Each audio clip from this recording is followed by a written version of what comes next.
So about a year ago, I hopped on my little internet home for animation analysis and told y'all that Amphibia had made a perfect season finale. And at the end, I said this: I'm incredibly hyped for season 2 later this year, and I hope Amphibia will be able to live up to this high point again in the future. Well, guess what? It did! Boom, baby!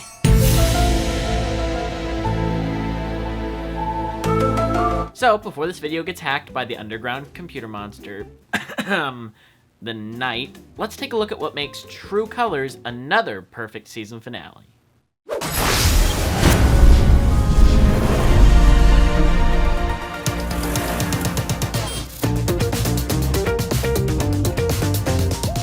The lead-in episodes to the finale perfectly set the stage for this episode.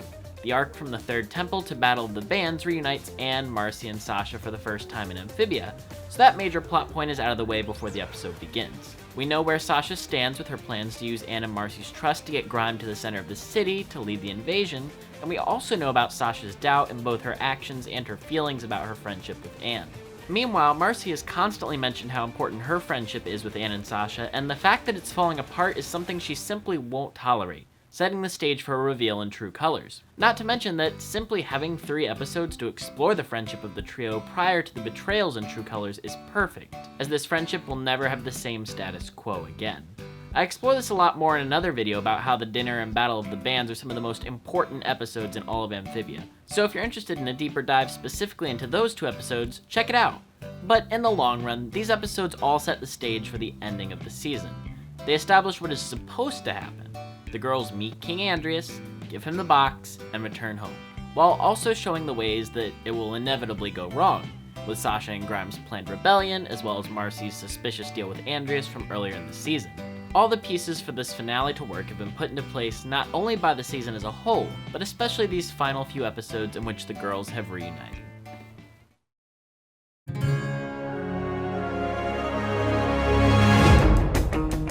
Just like in the Season 1 finale, Reunion, True Colors opens with a flashback to the night Anne, Sasha, and Marcy disappeared. Only this time, we follow Marcy instead of Anne and Sasha. Here, this is extremely important to the episode as it reveals Marcy's previously unknown foreknowledge about the Calamity Box's potential power, and also reveals Marcy's motive for having Anne steal the box. In addition, in the context of the season at large, this is Marcy's season. She's had multiple episodes dedicated to her, including her introduction, the temple episodes, and many episodes showing her interactions with the villagers of Wartwood. And with the season ending with her death, this will always be remembered as Marcy's season. You'll look at season 2 and you'll be like, oh cool, that's Marcy's season. If you aren't sold on this girl in the first 5 minutes of meeting her, I don't think the rest of the show will work. You know what I mean? So it's a lot. As Matt Brawley said, Marcy is the key to the show working, and she is the key to this episode as well. This flashback also creates yet another mystery as you wonder why she feels the need to run away from her parents, and the answer to it is crucial to this episode's emotional reveal towards the end. This prologue perfectly sets the stage for the episode to come, while filling in the audience's understanding of the past in a way that aligns perfectly with the Season 1 finale. Oh my gosh, Marcy says she found the perfect gift for you downtown. A frog music box for the frog lover. Given this precedent though, I wonder if there's anything else to be revealed about the night the girls disappeared in the Season 3 finale. Like how that book and music box ended up in the human world? That all felt way too convenient to be a coincidence.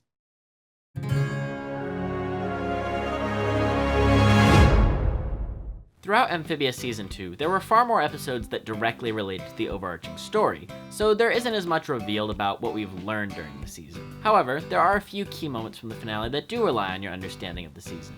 The first 2 come from the first set of episodes. We have Anne's powers given to her by the Blue Gem, which fully come into action in the finale as she loses control when Andrias attempts to kill Sprig. And then we have the robot factories that the family passed early on after leaving Wartwood. In one of the finale's coolest sequences, the robot factories begin to reactivate as Andrias summons an army of Frobos to defend himself.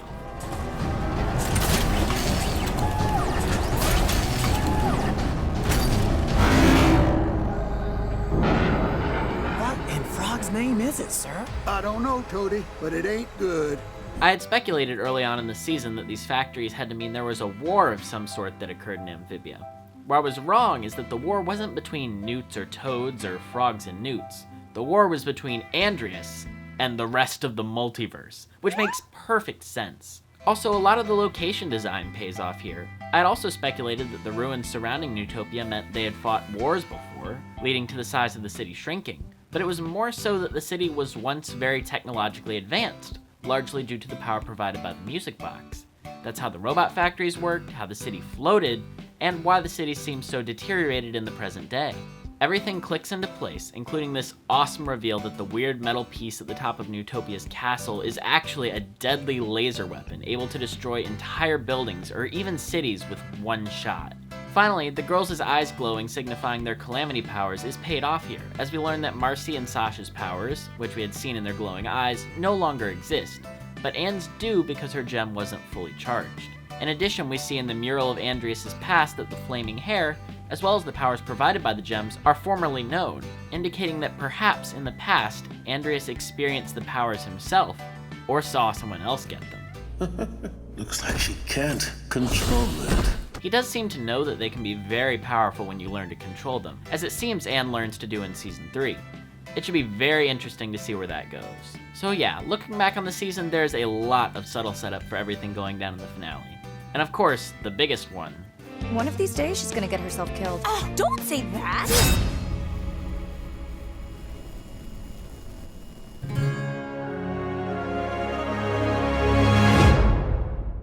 Amphibia's character arcs in Season 1 were very limited, with the focus on Anne and Sprig's relationship and how they changed above all else. While that was powerfully paid off in the Season 1 finale, Season 2 introduces a few more arcs to balance. For one, you have Marcy's arc of realizing she wants to stay in Amphibia forever and making a deal to save the girls' friendship, before realizing she's been betrayed. Hate to break it to you, kiddo, but you've been duped. Then you have Sasha's arc, which, like I talked about earlier, is a fine balance between faking true change while still being mad at Anne and the Planters, to realizing that maybe what she's doing isn't so great, from Percy and Braddock leaving her to her betrayal of Anne and Marcy's trust. This is worked masterfully into true colors with her takeover of Amphibia and ultimate realization that ruling Amphibia might not be what she truly wants. What if Anne's right? What if I am a horrible person? Who cares what she thinks? You and I are in charge now, and we get to do whatever we want. That's the thing. I'm not sure what I want anymore. Huh. In addition, when she discovers Andrias is bad, she does want to be friends with and have Anne's back. When push comes to shove, she wants to support Anne and be there for her, which is why she's mostly on the defensive in their rematch duel, and why she helps Anne and Marcy fight King Andrias, giving them the time needed to escape by holding Andrias off towards the end of the episode. Her arc in Season 3 looks to be a continued redemption arc as she and Grime team up with the town of Wartwood to battle Andrias, which is very exciting. And of course, Sprig and Anne's relationship is also given the time to shine, with Anne realizing that Sprig is her best friend in any world, even more so than Marcy or Sasha. Then there's the moment where Andrias drops Sprig to his death, with a beautiful montage remembering some of their best moments from the series, including a reboarding of the Season 1 end credits that is so powerful. And finally, we have a couple payoffs to minor arcs, Polly wanting her legs, Hot Pop returning to being an actor, and Frobo, well, getting temporarily deactivated after defending his older sister. Oh, look at that! One of my robots must be defective.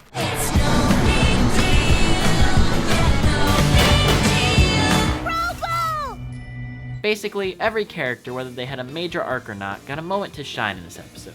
Oh, and this guy. Standout character.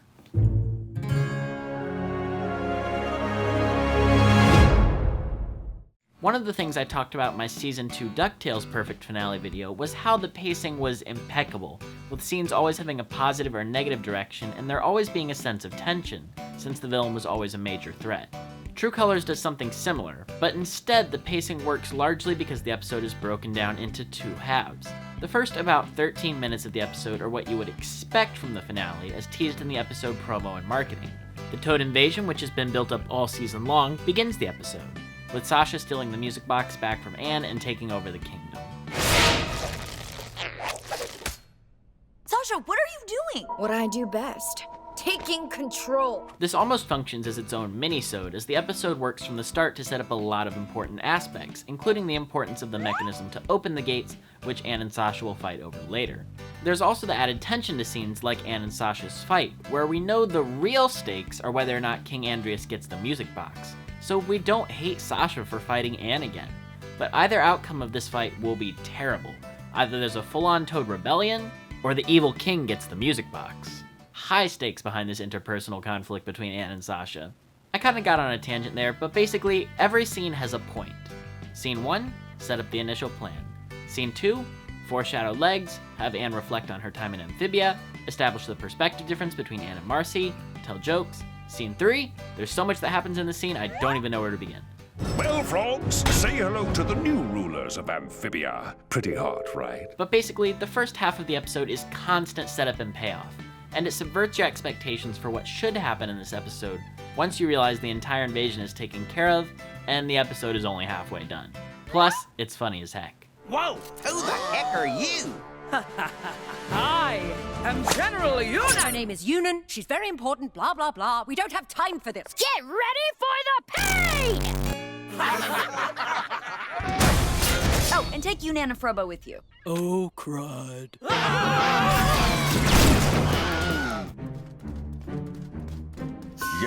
Yikes. This thing's gotta go.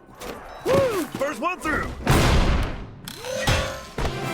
Then you get to part 2, and the episode is just payoff after payoff after payoff. It's so satisfying to watch things like Andrias' evil history, Marcy's secret deal, Polly's legs, and Anne's calamity powers get paid off one by one.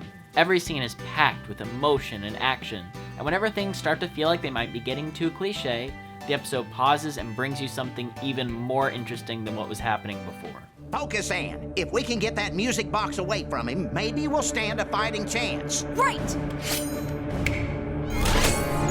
Stop! Andrias, this wasn't the plan. I suppose because the entire final 10 minutes takes place in the throne room mostly, you could call it one scene, but it is packed with about everything you could have wanted to know leading up to this point in Amphibia. There's not a single dull moment, as the writers have thought through every little part of how this massive ending works. And once the final standoff begins, there's no going back. We're with you, Anne, till the end. You guys are serious. Okay. Let's have some fun. Amphibia hasn't really had a true villain up to this point, unless you count Grime in season 1. But we all know he's really just an Old softy.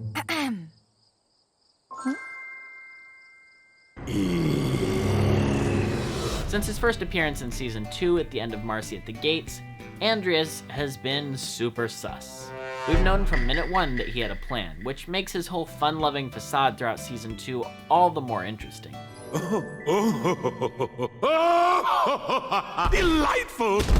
See, without the evil that we see so much of in Andrias in this episode, his main character trait is that he simply loves fun. This might perhaps also be his biggest character flaw, but since we've only known his fun-loving side for so long, it's fascinating to see that transition as a part of his true personality. He still loves fun. He enjoys a good fight, especially when he thinks he's gonna win. But his reveal in this episode hits harder because we've known both sides of Andrias thanks to the ending scenes of Marcy at the Gates and the First Temple. So to know that his evil goes so deep as to killing thousands of frogs and imprisoning creatures from other dimensions in his basement hits incredibly hard. He also had been completely faking his lack of knowledge about the music box. There's so much to wonder about the abbreviated backstory Andrias gave to everyone about his loss of the box and where it's been for 1,000 years, as well as the mysterious night creature and the prophecy. Who are these friends? Why did they abandon Andrias? Is this Sprig's relative? And most of all, how did Andrias live for 1,000 years? Was there a potion that he stole from another world? How does his lifespan exceed that of every other creature in Amphibia? And what is his end goal beyond conquering all the worlds? There are so many questions about Andrias' plans, friends, and history that make him such a layered villain. This guy is bored with Amphibia. He wants more, and he'll do anything he can to get it. He would murder a child, murder a baby, and murder another sentient living creature. If it wasn't clear why Andrias is a threat before this episode, it is certainly clear now, even if we don't know his motivations beyond his friends abandoning him. But now, his character is absolutely fascinating. How do you hold grudges and grief for 1,000 years? How do you not tire of boredom? How do you even get invested in the Sand Wars if you don't care about your world's politics? And most of all, why build yourself up as a lovable and kind king if you're going to completely destroy that reputation the moment you get the music box? What was the point? And what's been on his mind for 1,000 years? And why is the knight his lord? Basically, what I'm trying to say is that, again, Andrias is a fascinating character and a terrifying villain. His scale is always maintained in the storyboard so that he feels massive, and his character has so many layers and dimensions to uncover. I can't wait to see what else we learn about him in Season 3. And on top of that, Amphibia is all about change. Will Andrias learn to change? Are his friendships salvageable if his friends are dead? Or did they also have some of that lifelong potion Andrias had? Or is Andrias completely irredeemable, needing to be killed or trapped in another dimension? Only time will tell, but I can't wait to see where his story goes. Marcy, hurry! I just need to...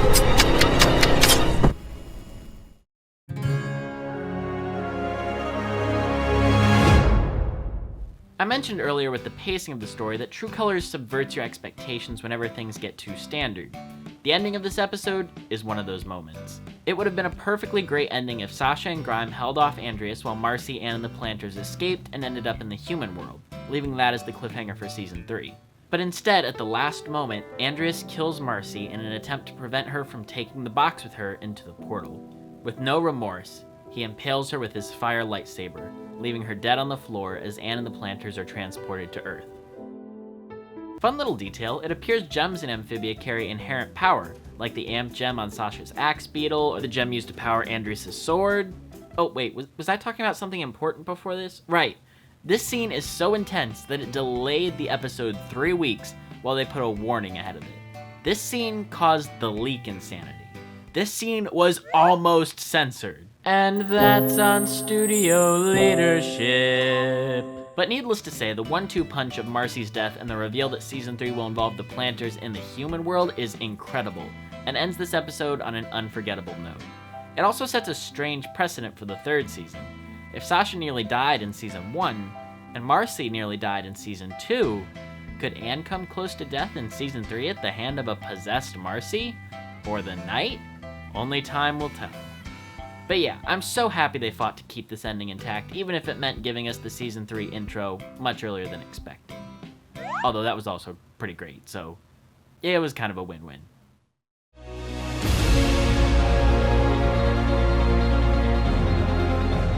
TJ Hill's music for Amphibia has always been amazing, but I feel like this episode is truly where he's allowed to shine with his talents on display in full. Even Matt Brawley admitted they mixed his music a bit low in Season 1, but the team absolutely learned to let it shine by the time they reached True Colors. Throughout the season, themes have been developed for Anne, Marcy, and Sasha. While Marcy's theme is unique to her, Sasha's theme is an instrumental of her song Heart Stomper. I'm a heart stomper, stomping on hearts. Not today. Not ever. And Anne's remains the end credits theme. However, Anne's powered-up form, or Super Anne, gets its own theme in this episode. An epic orchestral rendition of her song from the previous episode, No Big Deal. However, even without the use of motifs from throughout the season, the music is so well integrated into the pacing of this episode. It's more difficult to explain by talking about it, so let me just play some of my favorite musical moments. That's weird. Is that... Almost makes you wish it could last forever, huh? I'm not sure I'd go that far. Yeah, it was pretty cool.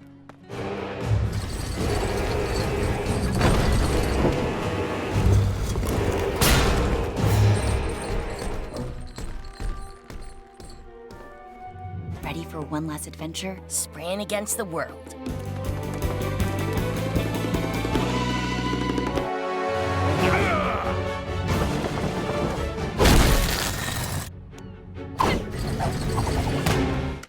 Just try to stop me! And...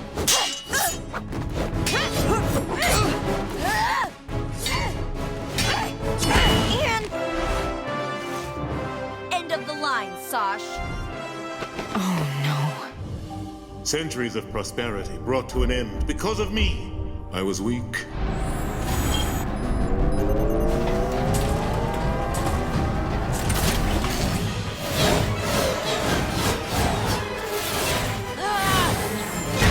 Look at how much you both grown. Look at Sprig. I gave you this. I gave you everything. I just didn't want to be alone. Sasha! I've got your back. And I've got yours. We're with you, Anne, till the end.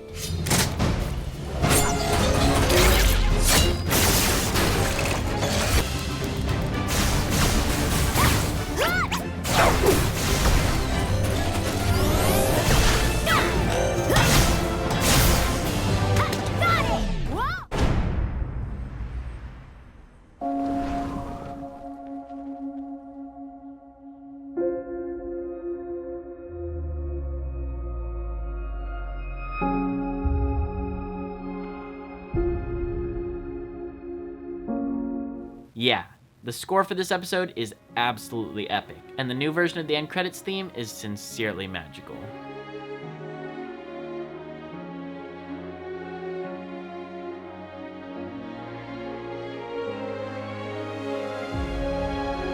The mysteries that True Colors creates are numerous and compelling. I talked earlier about Andrias and how much this episode teases his past, but there are a good number of other mysteries that are set up in this episode as well. Going into the third season, we have no clue about ancient Amphibia, other than that it was more technologically advanced. But what was life like when the three friends had the music box? Who built the temples? Has Valeriana lived for 1,000 years just to see the box charged again? What was this ancient order that worshipped the box?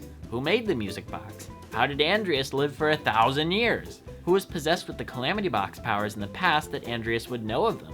How is this character that is clearly somehow related to Sprig actually related? And which member of the Planter family wrote the Dr. P book, if it even was one? Oh, and what revenge is Andrias getting if his friends aren't still alive? How is the knight his master? Where does the knight come from? How will Marcy and Sasha's parents react when Anne gets back? How will Sasha and Grime escape Andrias' clutches? How will Marcy be kept alive? And why? And how exactly does the music box work? Why was it set to teleport the girls when they found it? And why would whoever had it last leave it in a thrift shop on a cabinet with the amphibian logo? All of this comes to a head in Season 3, which looks to have been set up to give us most, if not all of the answers. But it's these questions that keep you thinking throughout True Colors. The episode knows you expect Sasha opening the box to teleport them again, but it doesn't, leaving that mystery lingering.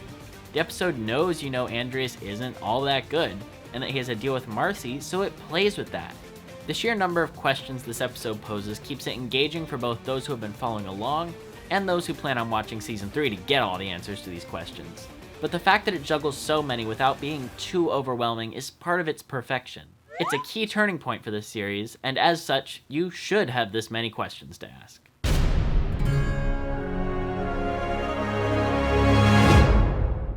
True Colors does so many things right, it's hard to even feel like I did the episode justice in this video. I didn't even get to talk about the absolutely stellar boarding and directing of the episode, so here's a highlight reel of some of my favorite shots.